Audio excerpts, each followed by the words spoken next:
You're listening to The Rant. Welcome to a brand new beginning, you sorry shits. Bigger and better and stronger. Better. Way better. Been better. Oh, hello. I know, right? Whose balls did I have to... Excuse me? Number one bullshit guy. To The Rant. This is such a crock of shit. Sorry to keep you waiting, complicated business. Imagine what can be and be unburdened by what has been. You know? You're listening to The Rant with David King.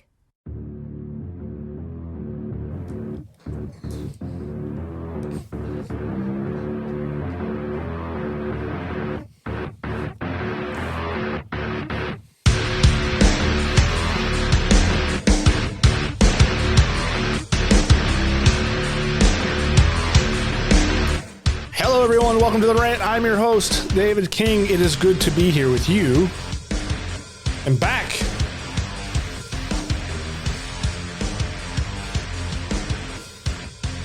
Now, you may be saying to yourself, isn't it a little late to be talking about college football? The college football season is over. Why are we still talking about it? Well, Ohio State fans won't shut the hell up about it, that's for sure. So why should we have to? After all, it's only fair we have to endure their continuous rambling nonsense and then flexing for no reason.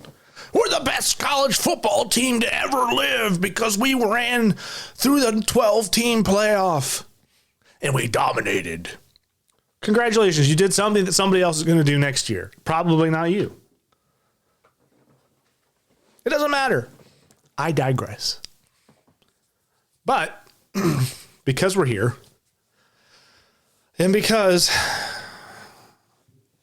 I obsess over things, I think it's only right to talk about some college football. Now you might have listened to my previous episode a few weeks ago where I briefly went over what I thought would be a good format for the CFP. And I have said for the longest time, even when it was only a 4-team playoff, I said, we know they're going to expand the playoff. When they do, it should only be conference champions. That's it.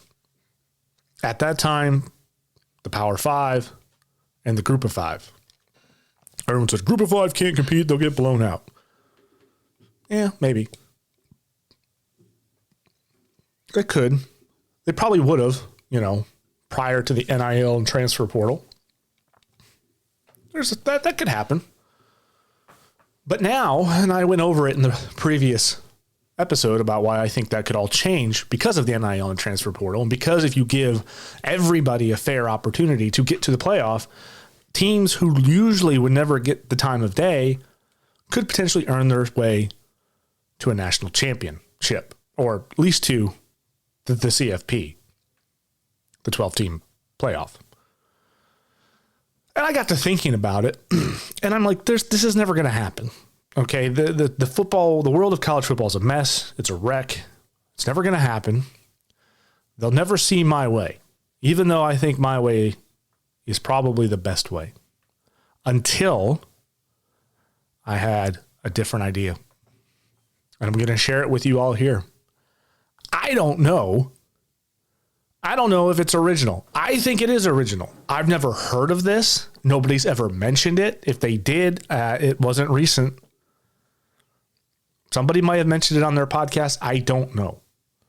So I figured, you know what? Let's mention it. Let me bring it up. Let me bring it up to the people. And we can go from there. We can say, all right, this has been mentioned. This is a good idea. It's a bad idea. What have you.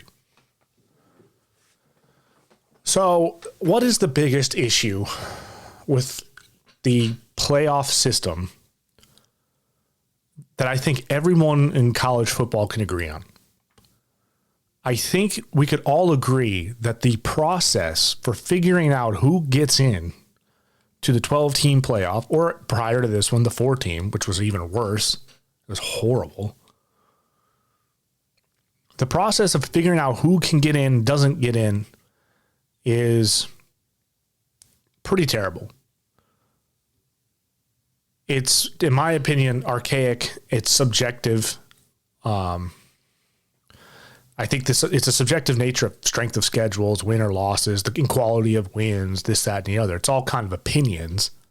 It's opinions of a group of people that we don't ever really hear from. We heard from Ward Emanuel. He would come on and talk a little bit, but it's like this secret organization of people that's called the CFP Committee. And they sit on high and they decide who's the best and who isn't, and who is right, who is righteous, and who deserves to be in the playoff system. We've moved from a 4-team invitational to now a 12-team invitational.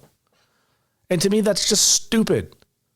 Here we are in the first year of the 12-team asking ourselves, why can't they get this right?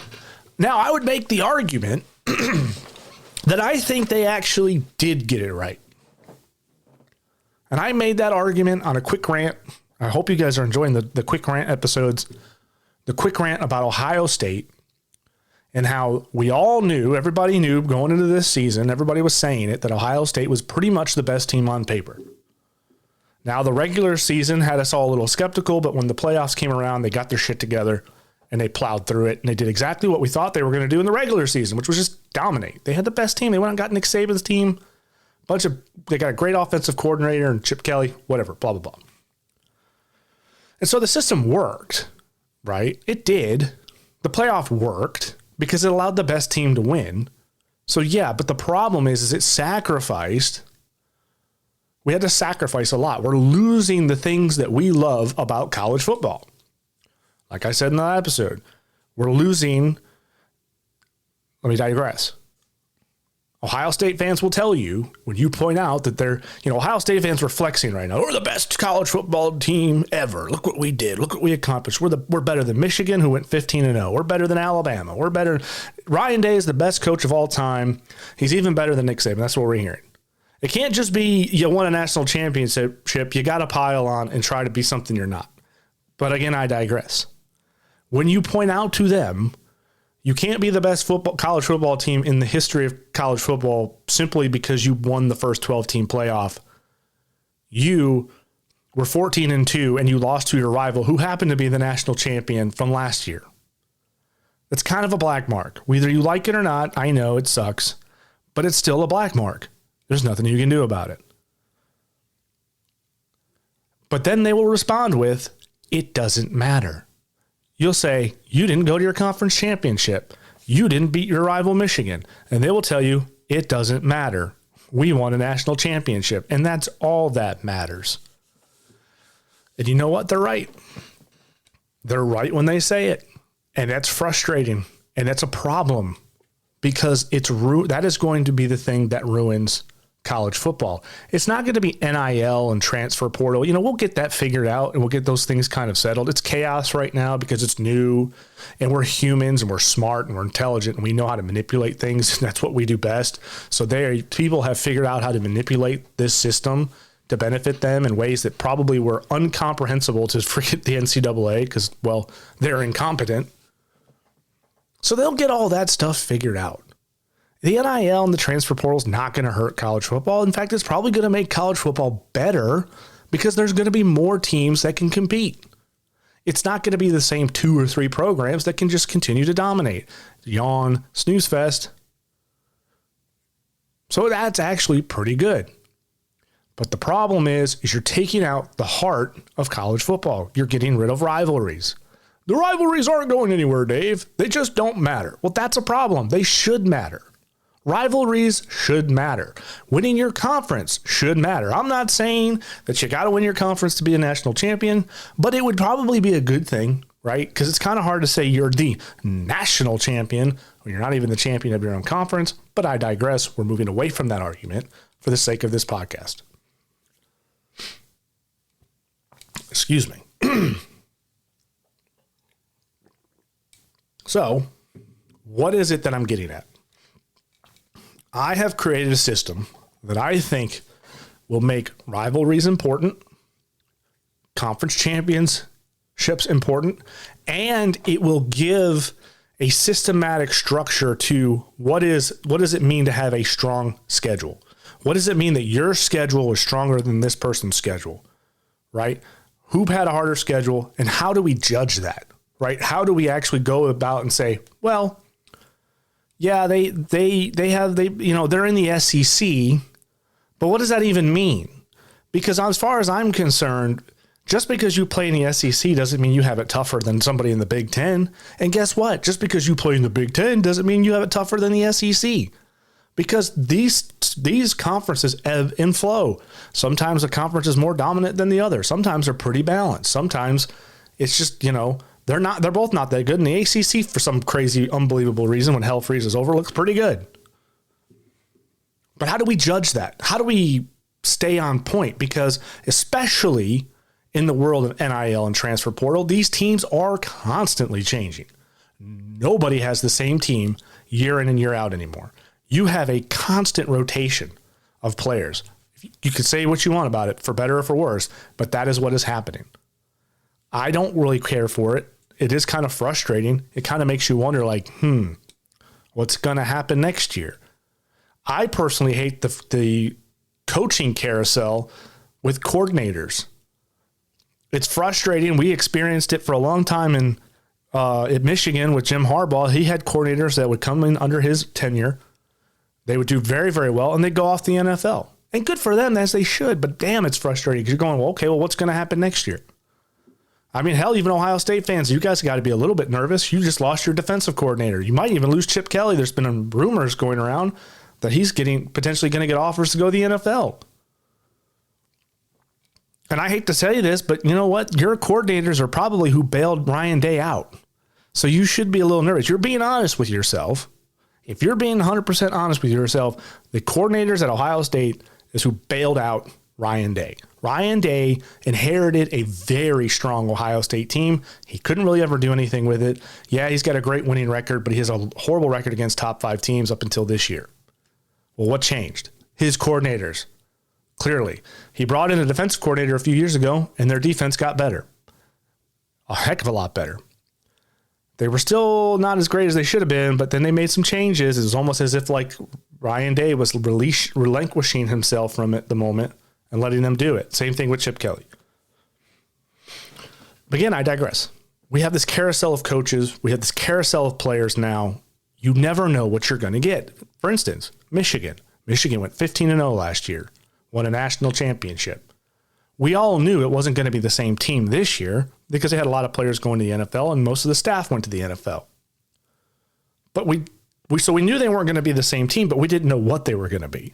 And in fact, they were something that nobody ever could have guessed because 7-5 was crazy. Nobody could have guessed that Michigan's offense was going to be that unproductive.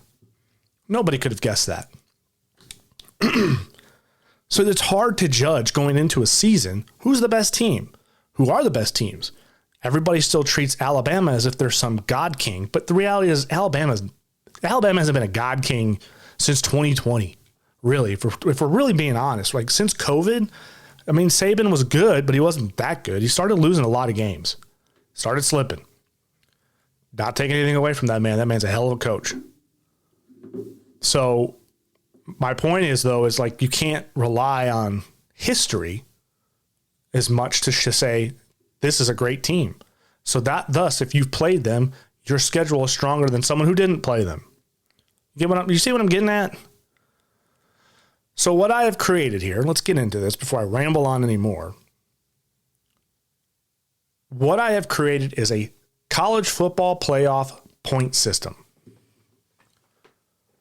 Okay? Because the CFP committee will never allow a group of 5, every group of 5 conference champion into the playoff, or any for that matter, into this fold. So we never know how many are going to get. Obviously, Boise State got in. I am proposing a point-based system for a 12, 14, or 16-team playoff. This works for any size playoff, whatever they decide to go to. I know they're already talking about expanding it. It's similar, and the idea where I've got it from is auto racing, where drivers are awarded points based on the position they finish. Those points go toward crowning a champion at the end of the season. So in other words, because auto racing is just so, they do everything to make the car the same in terms of performance, where it comes down to the driver, right? And so the best drivers usually win. Sometimes they're the only ones that win, but more often than not, you have a lot of parity. And because a lot of things can go wrong in a race, you can blow a tire, spin out, crash your car, and you're done, right? There's a lot of strategy to racing because everything is so much the same that if you don't pit properly or you pit too late or too soon or something, you could fall behind and not catch back up, right? Because there's a lot of strategy involved. It could start raining in the middle of the race and completely throw off your strategy. My point of all that is that there's so many variables in racing outside of just who's the best driver that could affect who wins. Who's got the fastest car? Well, most of the cars are all equalized. Who's got the best driver? Well, all these drivers are pretty talented, but there's all these other factors that can affect that. So you're rewarding levels of success. Obviously, you want to win because if you win, you get the most points. And also you get better opportunities down the road on the race for other things. So it's good to win, but like if you come in second, you're still getting some sort of level of point that goes towards, the overall championship. Now, this is not going to be 100. This is not going to be totally like that, right? Let me go over how it works. This is a point system for the college football playoffs. I have tested this system a million different ways, maybe not a million times, but I've tested it quite a bit. I tested it through this season, and I even tested it through the last season under the 2023 4-team invitational that we had before. So due to the archaic and subjective nature of strength of schedules, win losses, and the quality of wins, the point system will do away with that subjective criteria. The teams with the most points will be awarded a place in the playoffs. It's pretty simple in that regard. It's very simple. You get the most points, you're in the playoffs. Here's how the point system works, okay? I'm going to go through how you can gain points, but also how you can lose points. So this is a difference in auto racing. I'm just saying, the idea came from auto racing. It is not even probably remotely anything like auto racing, guys. I'm just using that as an example of where I got the idea. So here we go. Let's get into it. A regular season win against an unranked opponent is 1 point. Okay. So if you play an unranked team during your regular season and you win, it's 1 point. A regular season win against a top 25 opponent, in this case, ranked 11 through 25, is 2 points. A regular season win against a top 10 opponent is 3 points. And a regular season win against a top 5 opponent is 4 points. Again, so unranked is 1. Ranked 10 through 25, 11 through 25 is 2 points. A win against a top 10 team, which in this case would be 6 through 10, is 3 points. And a regular season win against a top 5 opponent is 4 points. So right there, you're seeing that you're being rewarded for your success against quality opponents. Okay? Now there's additional ways to get points in this situation. You will get an additional point for your win if it's an away game. So in other words, if you're at an away game and another team's, even if it's a neutral sites don't count for this, we'll get into that later.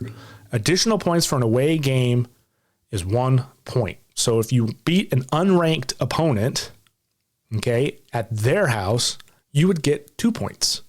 If you beat an unranked opponent at your house, it would simply be 1 point. Why is that? Because you have a home field advantage, but it's also harder to win on the road. Statistically, in college football, it is really difficult to win an away game. The statistics just prove it. The other way you can get an additional point for a win is if you beat a rival. So this benefits teams, obviously, who have maybe more rivals, and we would probably have to break this open and say, okay, what are subjective rivals and what are actual rivals? I think we've kind of had that narrowed down pretty well, but you would win an additional point for beating your rival. So, for instance, if you played an unranked opponent who was your rival, let's just say in this case, Ohio State, Michigan. Let's say Ohio State plays Michigan and Michigan is unranked.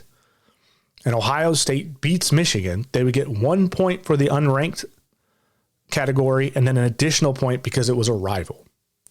Okay? And then the next set of points you can earn is from a conference championship. And now here's the thing. Let me go back to this rival thing. You get an additional point for beating rivals because now that is what is going to make a rival game important. You are going to, as a scheduler, whoever's making this schedule, is going to want to schedule more rival games. It's going to be, but it'll behoove of you to schedule more rivalries. So that way you can score extra points because every point is going to matter, as I will explain here very shortly. So there you go. Rivalries matter again because you get extra points for beating them. Even if they're not ranked, doesn't matter. You still get a point. Conference championships are now important again. Why? Because you can win some serious points. If you go to your conference championship and win, you get 8 points. That's an 8-point win. Okay. You say, well, that's a lot of points, Dave. Well, the highest amount of points you can win in a regular season is 4 points because you can beat a top 5 opponent and get 4 points. So this is essentially double that, right? That's the big cheese, right? The conference championship is a big cheese. This could be huge for someone like a Clemson, for instance, who are maybe not doing very well in the regular season, and they're just outside of making the playoff with points, and now they go to their conference championship and win, and you get 8 points and you're in. So now in this case, because of this system and the way the point systems works, there is no guaranteed spot in the playoff for a Power 4 that wins their conference. That's done with. Okay. But because the point system's high for conference champions, it's pretty much kind of goes without saying that if you can win your conference, you're probably going to get in the playoffs because that 8 points is going to give you the swing you need. After all, you kind of have to have a half decent season to get into the conference championship to begin with. But again, I will go through what these points kind of look like based off the 2024 season. Now, here's where things can get very interesting. And oh, by the way, a conference championship loss results in no points, right? So if you lose if you go to your conference championship, but you don't win, you don't lose anything. However, you did get awarded 1 point for attending. So you still get something for being there because again, we don't want, if you're a team that's like, man, I don't want to risk going to the conference championship and losing points. You're not going to lose a point. You're going to gain a point. You're either going to get 1 point for showing up and losing, or you're going to get 8 points for showing up and winning. Okay. But either way, you're rewarded for being there. You get 1 point. All right. And again, we could probably argue that maybe you should get more than 1 point. Maybe you should get 2 points for showing up, but the way I have mapped these points out so far and how it all works, it actually works out really, really well as the season plays out. Now you might be asking yourself, Dave, how do you judge who's a top 25 opponent? We're going to go off the AP poll here, guys, because that's what everybody goes off of for the regular season. But we will not count. We will not count to make this. I think the best way to do this would be to say, okay, in week 12 or week 13 or 14.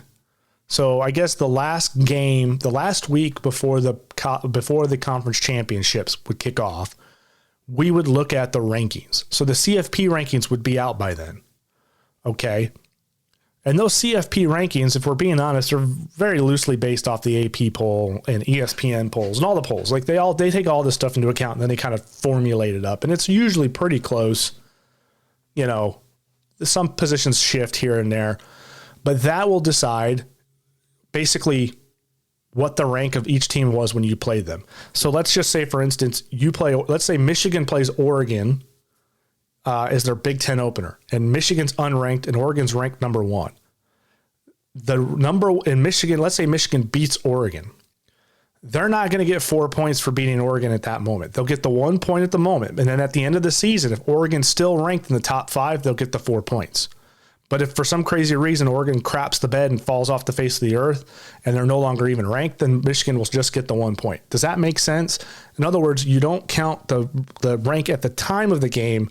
You count the rank at the end of basically the regular season prior to the conference championship. I feel like that's the fairest way to do it. And the reason why is because Oregon could be ranked number 2 going into next season, but you don't really know if they're a number 2 team. And how often you go, yeah, we played 5 top 10 teams. Well, all those 5 top 10 teams you played at the time are no longer in the top 10 anymore because they're not any good. Does that make sense? I think this is the best way to do it. I would be more than happy to concede that, say, well, let's just keep it simple and go off of whatever rank they have at the time. But I think this one way would be better. Okay. So we figured all that out. You know the point. This is how you get points. Okay. You got to beat your opponents. You get points based on how high the ranking of that opponent is. And you get points for winning your conference championship. But you can also lose points. And this is the equalizer. This is what's going to help balance out the point system. Because after all, if everyone's just racking up points, how do you create some disparity? This is how you do it. And it's worked. Again, I've ran this formula like so many times, and it works its way. It works out so unbelievably well. Unbelievably well. So a regular season loss against a non-ranked opponent is minus 3 points. So that's huge. Again, you're being rewarded for your wins, but you're also being punished for your losses, and you're being punished based on who you're playing. And that makes total sense, especially if you're in the Power 4. If you're an Ohio State or an Alabama or Georgia, you shouldn't be losing to non-ranked opponents. But if you do, it will sting. Minus 3 points. A regular season loss against a top 25 ranked opponent is minus 2 points. And a regular season loss against a top 10 opponent is minus 1 point. Here's the kicker. A regular season loss against a top 5 opponent is nothing. Why? Because you shouldn't be punished for playing against a top 5 opponent. Top 5 opponents are generally very good. And if you lose to them, it's probably expected. And it could go either way. So you don't lose anything. It's a net negative to play a top 5 team. So in other words, it does not benefit you to schedule non-ranked opponents. In fact, you could be rolling the dice if you have a game against an unranked team who's traditionally unranked and not very good, and your team just doesn't show up and you lose. That could really hurt you. That's a 3-point loss. So now you're being rewarded for scheduling a stronger schedule. If you know you could put in some teams into your schedule that are traditionally in the top 5 or top 10, you are going to be rewarded for that. Because my screen just went out. There we go. Because you'll either gain more points for beating those teams or lose less points from losing from those teams. Does that make sense? In other words, the more top 5 and top 10 teams you play and you lose to, if you end up losing to them, you don't lose as many points as if you lose to unranked opponents. All right. So that's a good thing. So again, non-ranked, negative 3. Top 25, negative 2. Top 10, minus 1. Top 5, 0. Now, just like you can get additional points for winning an away game or winning a game against your rival, you will have an additional point deducted for a loss at home. Just like you're expected to win at home and not necessarily win on an away game, you will be punished for losing at home. You have the home field advantage. So if you don't utilize it and win, you lose 1 point. So for instance, if a non-ranked team comes into your house and beats you, you will lose 3 points for the non-ranked team and then an additional point for being at home. So that's a 4-point loss. That's a huge swing. That could be damaging. That can hurt. But let's think about that for a moment. You might say, Dave, that seems kind of extreme and unfair. Well, let's think about that for a moment. Let's look at, for instance, Alabama's season. Alabama had some pretty bad losses. So did Notre Dame. However, because of the way the point system works out, and you'll see here, it doesn't always necessarily kick them out, but it does kind of balance out like the who should get into this last 2 or 3 spots, right? Let's say the 10th, 11th, and 12th spot. It kind of is that's kind of the deciding factor that says, no, Alabama, you don't deserve to be in the 12-team playoffs because you have this loss to an unranked team when you shouldn't have. And because of that, you're being punished. And so now you just missed out on the playoff, right? And again, we're about to get into the point system right now. Okay, so again, if you go to your conference championship and you lose, you still get awarded 1 point because you attended the conference championship, and that shouldn't be a punishment for anybody. I have this thing called end of season points or tiebreakers that we could introduce. This isn't something that I put into the system, but this could be something that we that could just add to it, or maybe they use it to if there's a lot of teams that have the same amount of points, they could use this to kind of break it up a little bit. One of the ideas that I've had is that teams that play out of conference Power 4 teams are rewarded plus 1 point regardless of the outcome.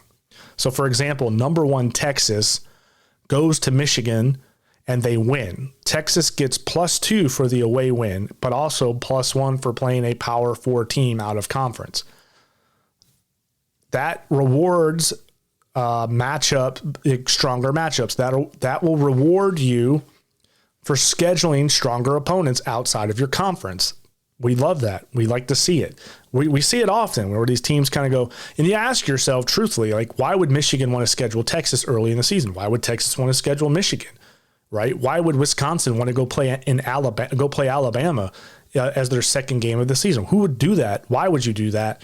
You're kind of setting yourself up for failure. Well, in this instance, it doesn't necessarily set you up for failure. In fact, it could actually benefit you, especially if you win, because now you're netting 3 points versus the 2 points.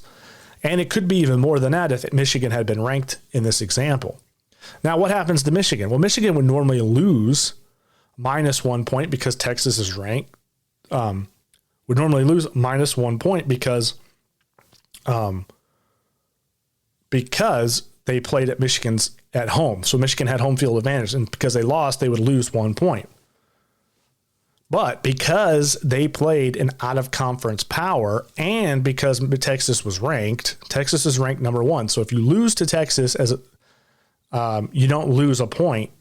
However, because you were at home and lost, you still lose that you get that deduction for a home loss. However, the plus 1 that you would receive for playing an out-of-conference Power 4 team negates that 1 point loss at home. Does that make sense? So Michigan doesn't lose anything for playing number 1 Texas at their house and losing. Okay. That's how that works. That's just something you can do. We could simplify it a little bit more. I know that was probably a complicated way to explain it. But that would be a great way to reward teams who schedule tougher opponents when it really isn't in their benefit to do so. Because right now, especially with the way the system's set up, like you really don't want to play tough teams because you're not going to get the benefit of the doubt if you go 9-3 or 10-2. The other idea I had was teams that start their season with an away game are granted plus 1 point regardless of the outcome. Because now nobody wants to start your season at away. That's a tough way to start the season. You're cold. You don't even know how this team's going to perform, and now you're at an away game. Statistically, you're not going to win that game. So you get rewarded a point if you schedule an away game. That benefits a lot of the obviously like the top 5 and 10 teams. They don't do that very often or really hardly ever. That benefits mostly like the group of 5. It'll benefit some of the lesser powerful or lesser talented teams in the SEC and the Big Ten and ACC that might start on the occasional away game. But it's a nice reward. You get plus 1 point. Hey, you're a group of 5 showing up to play at Michigan Stadium or at Alabama or something or Georgia, and you're not going to win that game. It's going to be a blowout. But hey, at least in that instance, it could result in a plus 1 point for you, right? You may not even lose a point. You might break even or gain a point. So it could be beneficial for you. So how does this play out? It sounds all good. It looks good. It may be a little confusing because you're listening to this right now and you might be driving to work or you're working and you're kind of in and out. But I will post up what I've written out here on my social media so you can look over it. But how does it play out? So let's look at this. I went through every conference. I did the entire Big Ten and the entire SEC, and then when I started to see a kind of a pattern in the points, I only went, I stopped at 9-3 and up. And then after I saw the pattern with 9-3 teams, I only went 10-2 and up for like the group of fives, because I wasn't going to do every team in every conference and see what all the points were like. Because at the end of the day, we're looking to see who gets into the CFP. We're not looking to just to see what people got as points. So,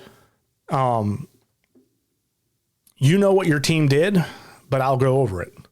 So if we're looking at the Big Ten, this season had a lot of calamity. It was chaos. It's interesting when you look at 2023 season. In fact, I don't think I have it up here anymore, do I? Unless this is, here it is. It's so funny when you go to 2020, you look at 2024, you have one undefeated team. You go to 2023, you had 4 undefeated teams in the top 5.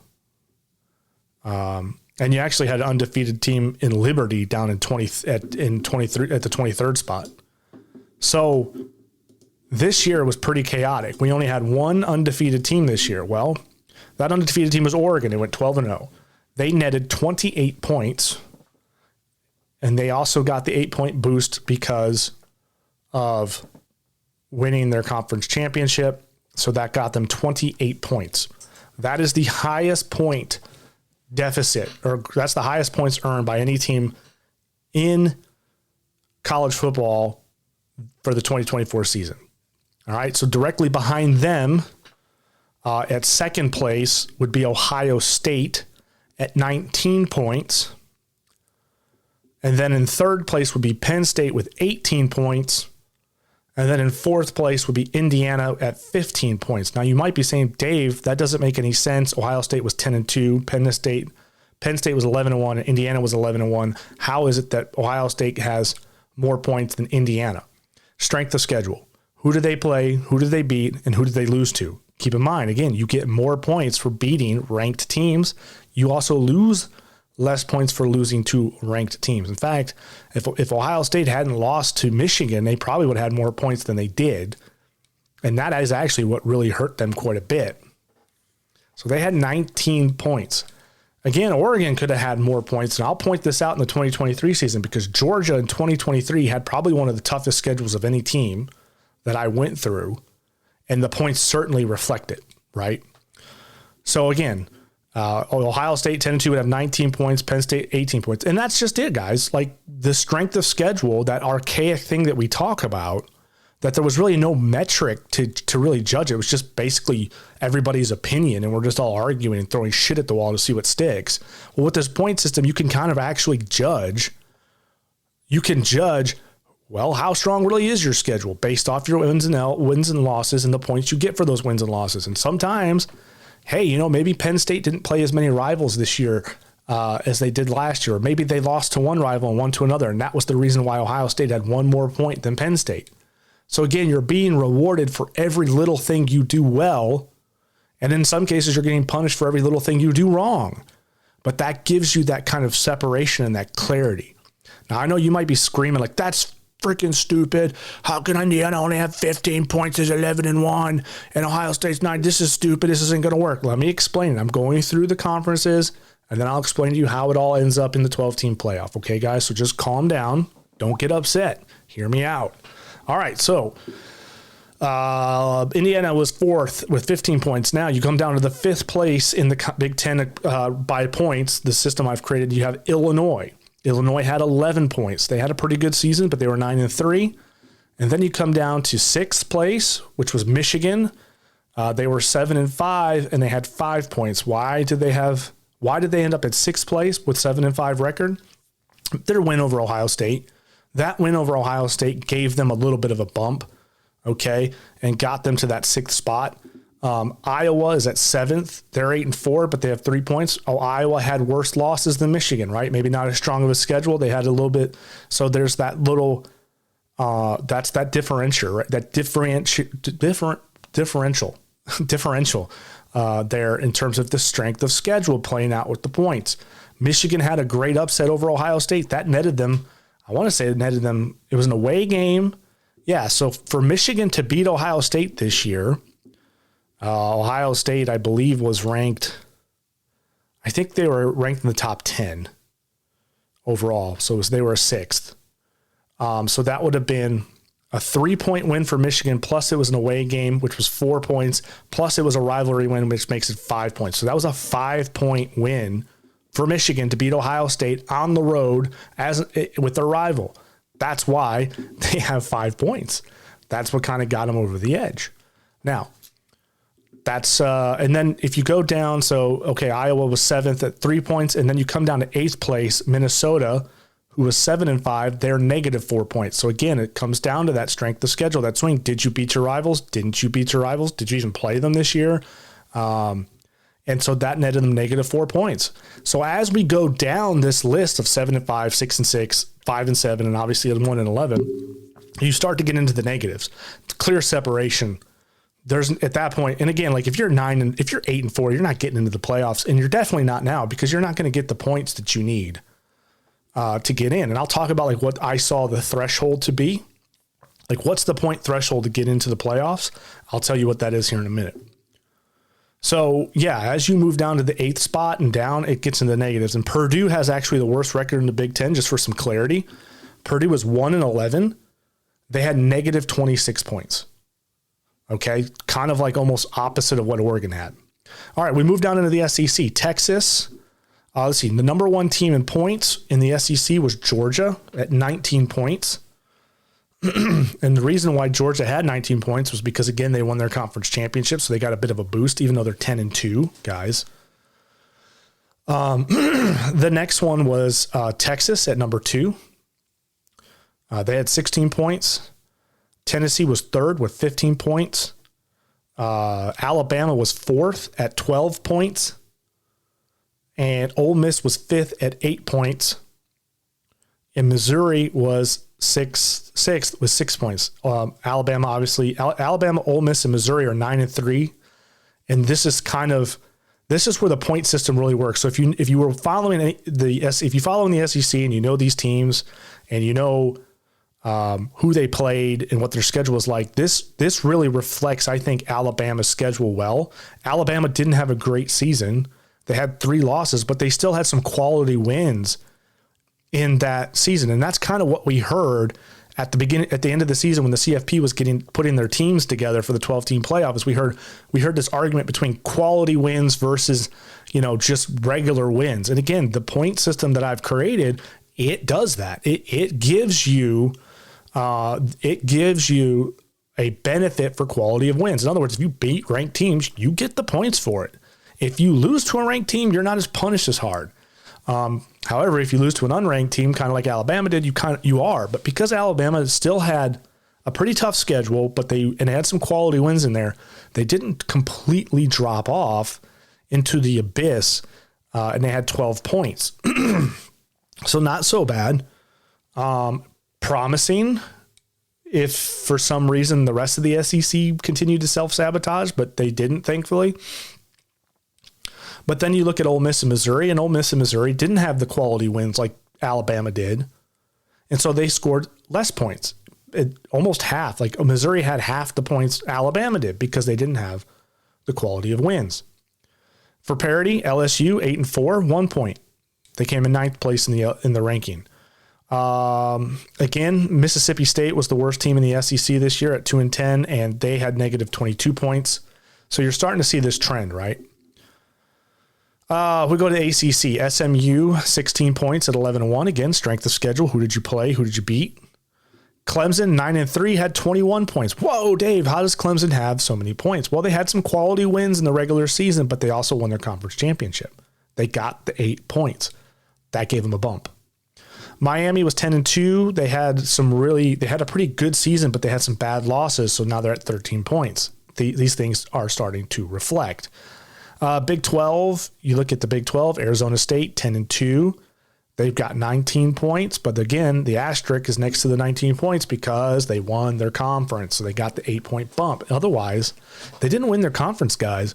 They would only have 11 points as a 10-2 team because of their strength of schedule. Because everyone says the Big 12 ain't shit. Well, the points reflect. Look at the number 1 team in the Big 12 with a 10-2 season versus a team in the Big 10 with a 10-2 season. Ohio State, for instance, 19 points, didn't go to their conference championship. And they're the same points as Arizona State. So you guys see how this is working itself out, right? It's there's no longer like, oh, we're arguing over who's better than who. No, you're literally being judged based on like how many ranked teams did you play? How many rivals did you play? How many away games did you play? How many in-conference games did you play? That kind of matters, right? We get out of the we get out of the Power Four. We go into the Group of Five, the AAC. You have Army 10-2, 19 points. Again, kind of like Arizona State, not exactly the strongest schedule, but they won their conference, so they got 19 points. Navy was just behind them at 10 points. They had a pretty good season, but again, they had 2 bad losses there, so they're only 10 points. And they didn't play a whole lot of quality teams. So that's another thing too, guys. Like if you're winning a lot, but you're only winning against unranked teams, you're not going to score that many points. Conference USA, I only put in Jackson State because they were the highest ranked with the highest. They had a 9-3 season, but even with their conference win, they only netted 6 points because of their weak conference. FBS Independence, this is a really good one. Notre Dame doesn't get the 8-point swing. That's not fair. The Irish deserve the 8 points. Well, join a conference. Otherwise, shut the hell up. 11-1, you got 17 points. Not so bad. All right, you had quality wins except for that Northern Illinois game. Yeesh, oof, and it punished them. But it got them 17 points. The MAC, the same thing. It's only Ohio. They were 9-3. They had 13 points, and they only got that much because Ohio actually played a ton of rivals this year. I think they played like 4 or 5 rivals and won. I think it was like 3 or 4 rivals. And then, of course, they got the 8-point bump for their conference win, but they only got them 13 points. Again, so this is the thing. Like, just because you win your conference championship doesn't mean you're going to have enough points to get into the playoffs. And I'm going to explain that in a minute. Then we go to the Mountain West. You got Boise State at 11-1. They netted 26 points because of their conference championship. They got 8-point bump. Just behind them was UNLV with 14 points at 10-2.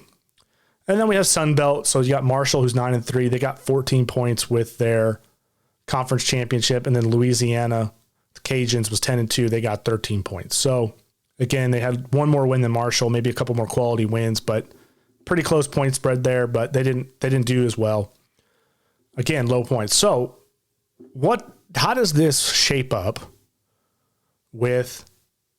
How does this look in comparison to the top 25, the actual Week 15 after conference championship top 25 that we had this year? So let me just go over it.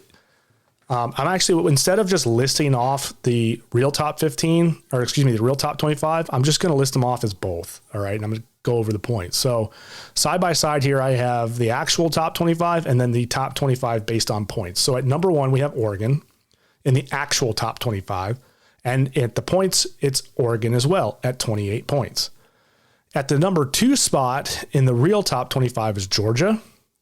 And then in the number 2 spot for the points is Boise State at 26 points. And then at the number 3 for the actual top 25 is Texas. The third for points is Clemson, 21 points. For fourth for the real top 25 is Penn State. The fourth for the point system is Georgia at 19 points. At 5th place in the top 25 is Notre Dame. And then at 5th place for the point system would be Arizona State at 19 points. And then at 6th place in the real top 25 is Ohio State. But 6th place, and here's the kicker, 6th place in the point system top 25 is Army. So in other words, Army got rewarded for having a good season. Like they had a really good season and they got rewarded for it. They had 19 points. They made it into the 12-team playoff. Some people may not like that, but you know what? You let Boise State in for crying out loud. I think Army, when they have a breakout year, deserves the benefit of the doubt. All right, where were we? 7 in the real one is Tennessee. 7 in the points one is Ohio State at 19 points. So right now where we're at is Georgia, Arizona, Army, and Ohio State all have 19 points. So what you would do in that situation is you would just go off of wins. Who's got the most wins gets the 4th, 5th, 6th, 7th place. That's how that would work. It really doesn't matter as long as you're in the playoffs. And I'll get to really why I don't think it matters. But anyway, 8 in the real top 25 was Indiana. 8 in the point system top 25 is Penn State at 18 points. 9 in the top 25 is Boise State. 9 in the point system top 25 is Notre Dame at 17 points. 10 in the top 25 is SMU. And then 10 in the points is Texas at 16 points. The top 25, the actual top 25, 11. Now, this is before they reseeded for conference championships, guys. So this is why you're going to be like, wait a minute, what? Alabama was 11th. Okay. And then on our point system, SMU was at 11 at 16 points. Now we're at the cutoff. The number 12 team in the real top 25 was Arizona State. So just so everybody's aware, Alabama got bumped out by Clemson because Clemson won their conference championship. However, if Clemson had probably lost the conference championship, Alabama would have just stayed in that 11th spot and been in the playoff according to the CFP and how they do things. So in the real top 25, the 12th spot, the cutoff spot, was Arizona State. In mine, in the 25-point bracket, it's Indiana at 15 points. So just looking at the top 12 and not getting into the rest of the bottom half of that, you will see that everything pretty much stayed the same. In fact, while I was doing this point system, it honestly kind of made me wonder if they don't already do this and they just don't tell us, because the way things were kind of lining up for me when I was doing this was almost pretty much identical to the way the season had played out. Obviously, the ranks shifted quite a bit. And Army gets in over, say, like Alabama, or Tennessee, rather. Army beats out Tennessee because of the points. Tennessee had 15 points. So Tennessee would be the first team out in my 25-point bracket at 13. And then you'd have, in the real one was Miami. In the real bracket for 14 was Ole Miss, and ours it's UNLV at 14 points. In the real one for 15, it's South Carolina, and ours it's Marshall at 14 points. And then 16th in the real top 25 was Clemson, and then ours was Miami at 13 points. So yeah, that's kind of how that goes. What I'll do is hold on. I screwed this up. All right. What I'll do is I'll just list off what the rest of mine would be. Colorado would get the bump. They wouldn't be in the top 25 for me. They didn't net enough points. Colorado, so you guys can know, Colorado would only have netted 5 points for the season after their season ended. So they were 9-3 and they had 5 points. They didn't win their conference championship. Arizona State won. They got the most points in that conference. So that's how that would play out. So you'd have, let's see, BYU at 17 with 13 points, Ohio at 18 with 13 points. They're in because they won their conference championship. So they snuck their way in. Louisiana, the Cajuns, 13 points. They're 19. Alabama would be in 20th with 12 points. So those losses for Alabama, they hurt. You know what I mean? But you got to think they missed the playoffs by 3 points. So that's the difference, guys, of one game, winning one game in some cases, like not losing to an unranked team. You lose to an unranked team, you're losing 3 points. So that loss to Oklahoma at the end of the year really hurt them and put them out of the race. Had they had won that game, they would have had enough points to get into the playoff. So they're out. Illinois was out. They're 21 at 11 points. Iowa State was 22 with 10 points. Navy, 23 with 10 points. Duke, 24 with 9 points. And then Memphis at 25 with 8 points. So, yeah, that's how it plays out. And I think personally that played out really, really well. If we want to look at the 2023, just for an extra comparison, I got it right here. Now, Georgia, here's the funny thing about Georgia. Georgia had one of the hardest schedules out of all of the teams in the top 25 that I checked. They had more quality wins over top 5 and top 10 opponents than anybody else that year, even Michigan. Like Michigan actually had kind of a cupcake schedule last year. I'll admit it. The regular season schedule wasn't really that tough. But Georgia did end up not making it to they did not win their conference championship. So Georgia loses the conference championship, so they only get awarded 1 point. But with that being said, they still got 28 points because of how hard their schedule was. right? So the only teams that outperformed Georgia this year in 2023, if we were doing the point system, would have been teams that won their conference championship. So for instance, Michigan. But here's the crazy thing, guys. Again, you get +8 points for winning your conference championship. Michigan went undefeated, won their conference, and they only had 32 points compared to Georgia's 28. Why? And Georgia didn't win their conference championship. So if Georgia had won their conference championship, let's just do the quick math, and you probably have already figured it out, but +8, that's 35. So if they had won their conference championship, they would have had 35 points to Michigan's 32.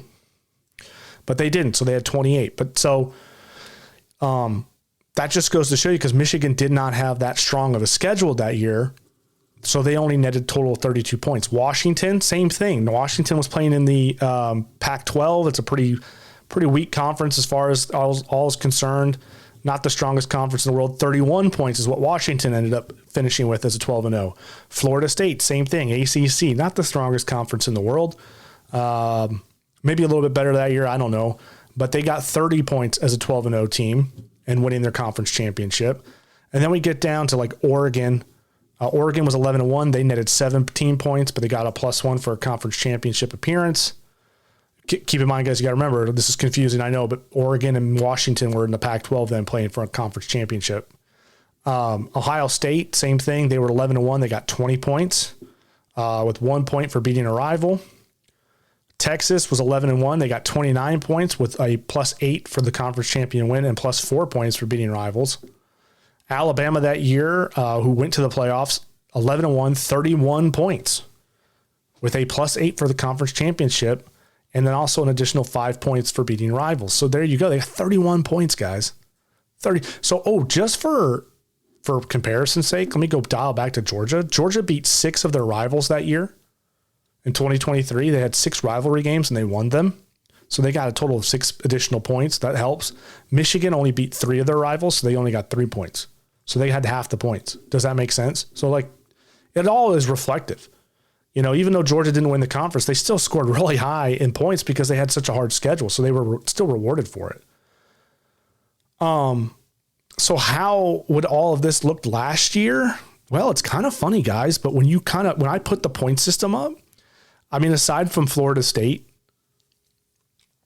the top 4 actually works out because you have Michigan at number 1, 32 points, 12-0. Washington at number 2, 31 points, 12-0. Alabama at number 3, 31 points, 11-1. Florida State at 4, 30 points, 12-0. Then you have Texas at 29 points, 11-1. Georgia at 6, 28 points, 12-0.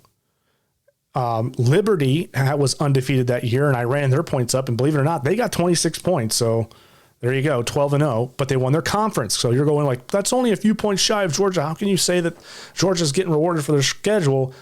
Well, Liberty got 8 additional points on there. So if you deduct the 8, they're not even in the top 7, guys. They just had a lights out year. They won all their games. They went undefeated. Now, the thing is, like the group of 5 schools, they kind of self-destruct.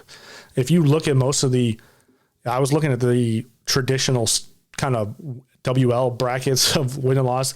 The best teams generally go 9-3 in those group of 5s. Okay. You have some outliers. Liberty was 1 that year and they should be rewarded for it. Why not? Like, put them at 7. Who gives a shit? Why does it hurt you that Liberty makes it in the top 12? They're going to get their asses kicked. So what? So did everybody else this year. It was boring. Who gives a shit? Stop crying about it. Ohio State would be at 8 with 20 points, 11-1. Ole Miss would have been at 9, 18 points, 10-2. Iowa was at 10, 18 points, 10-2. Oregon was at 11, 17 points, 11-1. And then Penn State was at 12, 16 points, 10-2. So there you go. And then the first 3 out would have been Tulane with 14 points, Missouri with 13 points, and Oklahoma at 13 points. Okay? That's how that would have played out in a 12-team setting last year with the point system. And honestly, like even with just the 4-team system, it kind of worked itself out pretty well. You really can't argue with that. In this moment, Alabama gets in, Florida still gets in. They get rewarded for their undefeated season. Doesn't matter if their quarterback goes down. They're still in that 4th spot. They get in there. This is the beauty of it, guys. The points, they don't lie. They're the equalizer. You can't argue with them. Everybody's playing by the same rules. They're all playing by the same points. You live and die by them.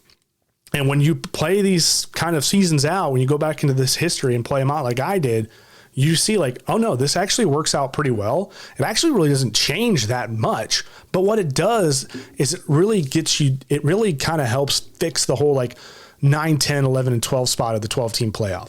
Who deserves to be in that spot? Because we got to the same problem like the 4-team. Like, who deserves to be in the 4-team playoff? Last year, it was kind of obvious, and they still screwed it up.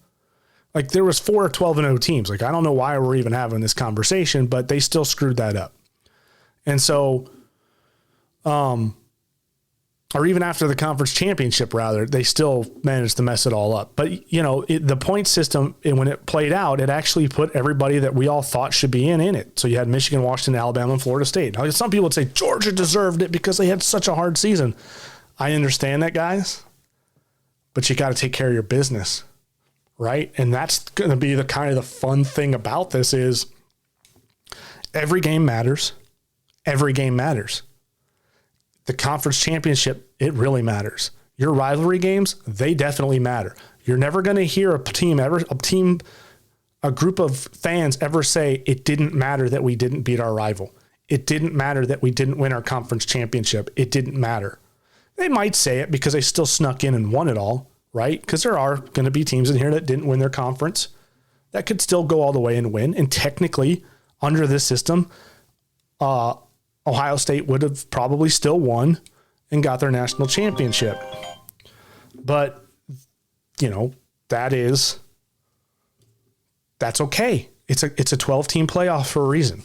If we only wanted conference champions to win, then we'd only put the conference champions in. It'd be like a 9-team playoff. But that's not the case. They want to let everybody in. They want to do it a different way. I think this is the most fair and balanced and simplest way to do it. Everybody will understand how it works. You could go on to everybody can argue and debate on like who's going to get the most points. You can even bet on who's going to get the most points.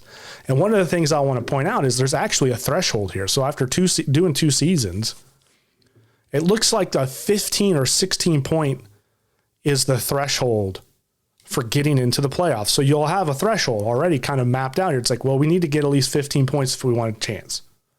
If we want a chance to be in the playoffs, we need 15 points. So there you go. Now you have some strategy involved with maybe scheduling or maybe there's a bit of luck there too. Like you better hope that the teams that you're playing are better than they would maybe be into the beginning of the season. Maybe some teams show up and actually play better and get higher ranks.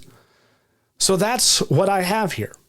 And I would love to know what you might add. What do you think about this? Do you think it's a good system? Do you think it would be a kind of a fun way to keep track of this? And it's probably the most fair way to keep track of this college football CFP. I think, I'm not going to lie. Like I was pretty happy with this. I was a little proud, maybe a little prouder than I should be. After all, it really doesn't mean anything and it's probably not going to get implemented. But I honestly going over this, I'm like, no, this could work and honestly fix the problems that we have in college football. So I want to know what you think. I'm going to post this on social media, but hit me up on X at The Real DK. You can go on to Facebook and go to The Rant with DK and hit me up there. But if you're my friend and you know me, by all means, hit me up personally on my social media and let me know what you think about this, because I think I might have figured something out here that everyone could probably get behind. I think this is the fairest and the best way in order to figure out who, deserves to be in that 12-team spot. So let me know what you think. I spent a lot of time on this, so don't tell me I'm an idiot. But if I am an idiot, tell me I'm an idiot. Who gives a shit? Anyway, guys, thank you so much for listening to The Rant. I am David King, and I can't wait to get back on here and talk about something else. We got a lot to talk about, a lot going on in the world. Trump's back in office, baby. I'm back. Daddy's home. He's here. I can't wait to talk about that too, guys. Thank you so much. Have a good evening, and we'll catch you next time.